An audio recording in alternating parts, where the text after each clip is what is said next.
সেদিন রাতের সেই মুহূর্তটা আমি আজও ভুলতে পারিনি।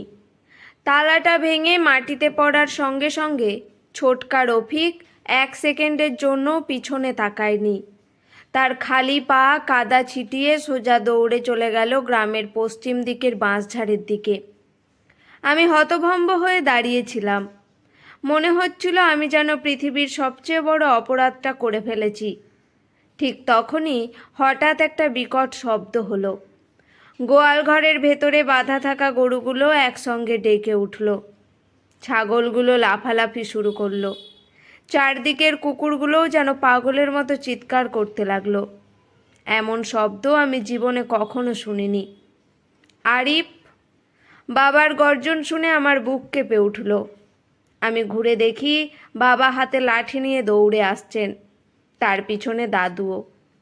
তাদের চোখে আতঙ্ক, রাগ আর অবিশ্বাস মিশে আছে। বাবা আমার কাছে এসে এমনভাবে আমার কাঁধ চেপে ধরলেন যে আমি ব্যথায় কেঁদে উঠলাম। তুই কি করছিস? তিনি চিৎকার করে উঠলেন। আমি কাঁপতে কাঁপতে শুধু বলতে পারলাম, আমি আমি ছোটকাকে ছাড়িয়ে দিয়েছি। কথাটা শুনে বাবার মুখের রং মুহূর্তের মধ্যে পাল্টে গেল। তিনি যেন বিশ্বাসই করতে পারছিলেন না। দাদু সোলায়মান মিয়া কয়েক মুহূর্ত নিশ্চুপ দাঁড়িয়ে রইলেন। তারপর এমন একটা কথা বললেন যা আমার বুকের ভেতরটা বরফের মতো ঠান্ডা করে দিয়েছিল। সর্বনাশ হয়ে গেছে।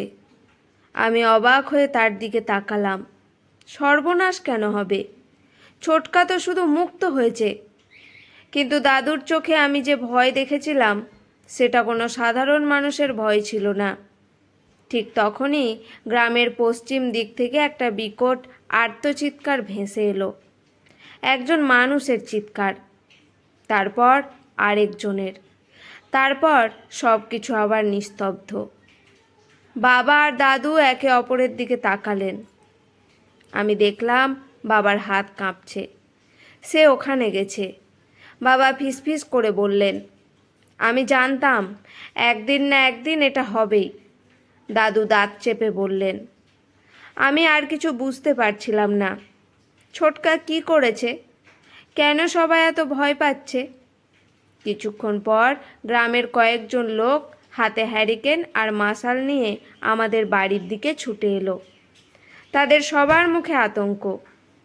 তাদের মধ্যে একজন হাঁপাতে হাঁপাতে বলল, সোলাইমান চাচা, পশ্চিমের বাঁশবাগানের পাশের পুরনো কুয়োটার ভেতর থেকে আওয়াজ আসছে। দাদুর মুখ সাদা হয়ে গেল। কিসের আওয়াজ? তিনি জিজ্ঞেস করলেন। লোকটা কাঁপতে কাঁপতে উত্তর দিল, রফিকের আওয়াজ। আমার বুকের ভেতর ধক করে উঠল। সে কি বলছে? লোকটা আমার দিকে একবার তাকালো, তারপর দাদুর দিকে ফিরে খুব আস্তে করে বলল, সে বারবার একটা কথাই বলছে। লোকটা ঢোক গিলল। ও বলছে, আমি পাগল না। আমি তো শুধু দেখেছিলাম। সেই মুহূর্তে প্রথমবারের মতো আমি বুঝতে পারলাম ছোটকাকে নিয়ে এই বাড়িতে এমন কেন কোনো ভয়ঙ্কর সত্য লুকিয়ে আছে যা কেউ আমাকে কখনো জানতে চায়নি। আর সেই সত্যটা হয়তো আজ রাতেই বেরিয়ে আসতে চলেছে। সেদিন রাতের পরের প্রতিটা মুহূর্ত আমার কাছে আজও দুঃস্বপ্নের মতো মনে হয়। দাদুর মুখটা আমি কখনো ভুলতে পারবো না। লোকটার মুখ থেকে আমি পাগল না, আমি তো শুধু দেখেছিলাম। কথাটা শোনার পর তার চোখের ভেতর যে আতঙ্ক দেখেছিলাম সেটা কোনো সাধারণ ভয় ছিল না। মনে হচ্ছিল তিনি এমন কিছু জানেন যা আমরা কেউ জানি না। বাড়ির উঠানে তখন নিস্তব্ধতা নেমে এসেছে। শুধু দূরে কোথাও শেয়ালের ডাক ভেসে আসছে। দাদু ধীরে ধীরে উঠে দাঁড়ালেন। তার কণ্ঠস্বর কাঁপছিল, সবাই আমার সঙ্গে চল। বাবা এক মুহূর্ত দ্বিধা করলেন। বাবা, আজও কি সেখানে যাওয়া ঠিক হবে? দাদু তার দিকে এমনভাবে তাকালেন যেন এই প্রশ্নের উত্তর তিনি বহু বছর আগেই দিয়ে ফেলেছেন। যদি আজ না যাই তাহলে কাল আর কেউ যাওয়ার মতো অবস্থায় থাকবে না। আমি ভয়ে কাঁপছিলাম, কিন্তু কৌতূহল হচ্ছিল, ছোটকা রফিক কি দেখেছিল? কেন তাকে গোয়াল ঘরের পাশে শেকল দিয়ে বেঁধে রাখা হয়েছিল? আর কেন সবাই মনে করছে তাকে ছেড়ে দেওয়াটা একটা ভয়ঙ্কর ভুল হয়েছে? কিছুক্ষণ পর আমরা রওনা হলাম। সামনে দাদু আর পাশে বাবা। গ্রামের আরও 8-10 জন লোক হাতে মশাল আর হ্যারিকেন নিয়ে হাঁটছে। আমি সবার পেছনে পেছনে যাচ্ছিলাম। রাতটা ছিল অস্বাভাবিক নীরব। আকাশে চাঁদ থাকলেও বারবার মেঘের আড়ালে চলে যাচ্ছিল। বাতাসে একটা স্যাঁতসেঁতে গন্ধ। বাঁশঝাড়ের দিকে যত এগোচ্ছিলাম ততই মনে হচ্ছিল চারপাশটা অচেনা হয়ে যাচ্ছে। হঠাৎ পাশের একজন লোক ফিসফিস করে বলল, তুই কি শুনছিস?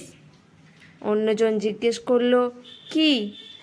কেউ যেন হাঁটছে। আমরা সবাই থেমে গেলাম। চারপাশে তাকালাম, কেউ নেই, শুধু বাঁশের মাথাগুলো বাতাসে দুলছে। দাদু গম্ভীর গলায় বললেন, পেছনে তাকাবি না, যাই শুনিস সামনে হাঁটবি। তার কথায় আমার শরীর ঠান্ডা হয়ে গেল। আমরা আবার হাঁটতে শুরু করলাম। প্রায় 10 মিনিট পর পশ্চিমের পুরনো বাঁশবাগানের কাছে পৌঁছালাম।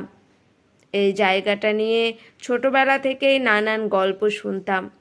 কেউ বলতো এখানে রাতে কান্নার শব্দ শোনা যায়, কেউ বলতো বহু বছর আগে এখানে একটা ভয়ঙ্কর ঘটনা ঘটেছিল।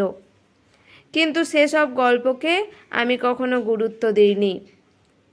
আজ প্রথমবার মনে হলো হয়তো সব গল্প মিথ্যে নয়। বাঁশবাগানের মাঝখানে দাঁড়িয়ে আছে সেই পুরনো কুয়োটা, ভাঙাচোরা ইট দিয়ে তৈরি, চারপাশে আগাছা। কুয়াটার ভেতরটা এত অন্ধকার যে মনে হয় আলোও সেখানে ঢুকতে ভয় পায়। আমরা কাছে যেতেই একটা শব্দ শুনতে পেলাম, খুব ধীর, ভাঙা ভাঙা গলায় কেউ বলছে, আমি পাগল না। আমার বুক ধড়ফড় করে উঠল। এটা ছোটকা রফিকের গলা। আমি কুয়োর ধারে এগিয়ে গেলাম। বাবা আমাকে থামাতে চাইলেন, কিন্তু ততক্ষণে আমি নিচে তাকিয়ে ফেলেছি। প্রথমে কিছুই দেখতে পেলাম না, শুধু অন্ধকার। তারপর হঠাৎ একটা মশালের আলো নিচে পড়তেই আমি তাকে দেখতে পেলাম। ছোটকা রফিক। সে কুয়োর তলায় বসে আছে, মাথা নিচু করে, 2 হাত দিয়ে কানের পাশে চেপে ধরে আছে। সে বারবার একই কথা বলছে, আমি পাগল না। আমি তো শুধু দেখেছিলাম। আমার চোখে পানি চলে এলো। আমি চিৎকার করে বললাম, ছোটকা, আমি আরিফ, তুমি উঠে আসো। সে কোনো উত্তর দিল না। দাদু কুয়োর ধারে এসে দাঁড়ালেন। তারপর এমন একটা কথা বললেন যা শুনে আশেপাশের সবাই স্তব্ধ হয়ে গেল। রফিক, তুই কি আবার ওকে দেখেছিস? কুয়োর তলার মানুষটা হঠাৎ থেমে গেল। চারপাশে এমন নীরবতা নেমে এলো যে নিজের হৃদস্পন্দন পর্যন্ত শুনতে পাচ্ছিলাম। কয়েক সেকেন্ড পর ছোটকা ধীরে ধীরে মাথা তুলল। আমি তার মুখ দেখতে পেলাম। সেই মুখে ভয় ছিল, এমন ভয় যা আমি কোনো মানুষের চোখে আগে কখনো দেখিনি। সে কাঁপা গলায় বলল, ও আবার এসেছে। আমার পিছনে দাঁড়িয়ে থাকা একজন লোক ভয়ে মশাল ফেলে দিল। দাদুর কণ্ঠ শুকিয়ে গেল। কোথায়? ছোটকা ধীরে ধীরে হাত তুলে আমাদের পেছনের অন্ধকার বাঁশঝাড়ের দিকে ইশারা করল। আমরা সবাই একসঙ্গে ঘুরে তাকালাম। সেখানে কিছুই ছিল না, শুধু অন্ধকার আর দুলতে থাকা বাঁশের ছায়া। ঠিক তখনই আমাদের পেছন থেকে একটা কণ্ঠ ভেসে এলো, খুব ধীর, খুব ঠান্ডা। আর সবচেয়ে ভয়ঙ্কর ব্যাপার হলো সেটা ছিল ছোটকা রফিকেরই কণ্ঠ।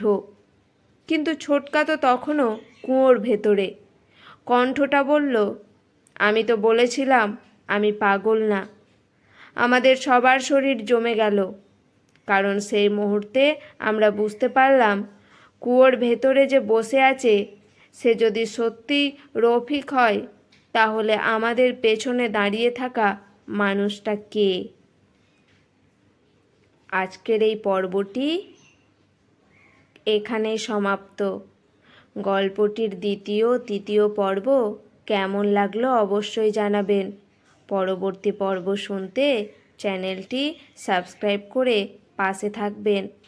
ধন্যবাদ।